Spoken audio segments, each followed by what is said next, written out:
नमस्कार हरि प्रेमियों, आपका हमारे YouTube चैनल में स्वागत है। हरि प्रेमियों, कैसे हैं आप? उम्मीद है आप सब अच्छे होंगे। आइए आज का प्रसंग शुरू करते हैं। आज का प्रसंग है भौम प्रदोष व्रत कथा।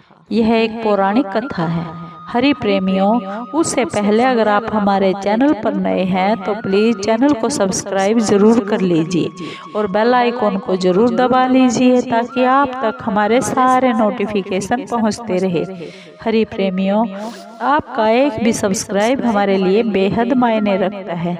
आइए सुनते हैं भौम प्रदोष व्रत कथा। हरि प्रेमियों, मंगलवार के दिन आने वाले प्रदोष व्रत यानी त्रयोदशी व्रत को भौम प्रदोष व्रत भी कहते हैं या फिर मंगल प्रदोष भी कहा जाता है। इसकी पौराणिक कथा इस प्रकार है। किसी नगर में एक वृद्धा रहती थी। उसका एक ही बेटा था। वृद्धा की हनुमान जी पर बहुत ही गहरी आस्था थी। वह हर मंगलवार को नियम पूर्वक व्रत रखकर हनुमान जी के आराधना करती थी। एक दिन हनुमान जी ने उसकी श्रद्धा की परीक्षा लेने की सोची। हनुमान जी एक संत का वेश रूप धारण कर वृद्धा के घर गए और पुकारने लगे, है कोई हनुमान भक्त जो हमारी इच्छा को पूर्ण करे? यह पुकार सुन वह वृद्धा बाहर आई और बोली, महाराज आज्ञा दीजिए।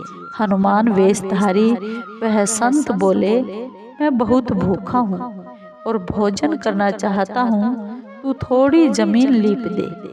वृद्धा बहुत ही दुविधा में पड़ गई और हाथ जोड़कर बोली, हे महाराज, लीपने और मिट्टी खोदने के अलावा अगर आप मुझे दूसरी आज्ञा दे तो मैं आपकी आज्ञा अवश्य पूर्ण करूंगी।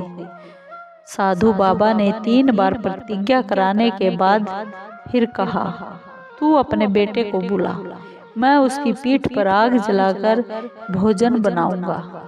यह सुनकर वह बूढ़ी माँ घबरा गई, परंतु वह अपनी प्रतिज्ञा में बद्ध थी।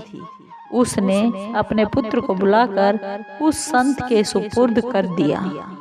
साधु वेशधारी हनुमान जी ने वृद्धा के हाथों से ही उसके पुत्र को पेट के बल लिटवा लिया और उसकी पीठ पर आग भी जलवा ली। आग जलाकर दुखी मन से वह वृद्धा अपने घर के अंदर चली गई। इधर भोजन बनाकर साधु ने वृद्धा माँ को बुलाकर कहा, तुम अपने पुत्र को पुकारो ताकि वह भी आकर भोग लगा ले। इस पर वृद्धा बोली,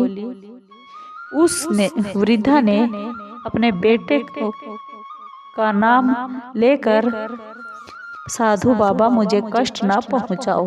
लेकिन जब वह साधु महाराज नहीं माने तो वृद्धा ने अपने पुत्र को आवाज लगाई। अपने पुत्र को जीवित देखकर वृद्धा को बहुत ही हैरानी हुई और वह साधु के श्री चरणों में गिर पड़ी।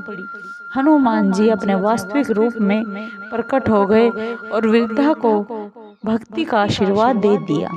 हरि प्रेमियों, आपको ये पौराणिक कथा कैसी लगी?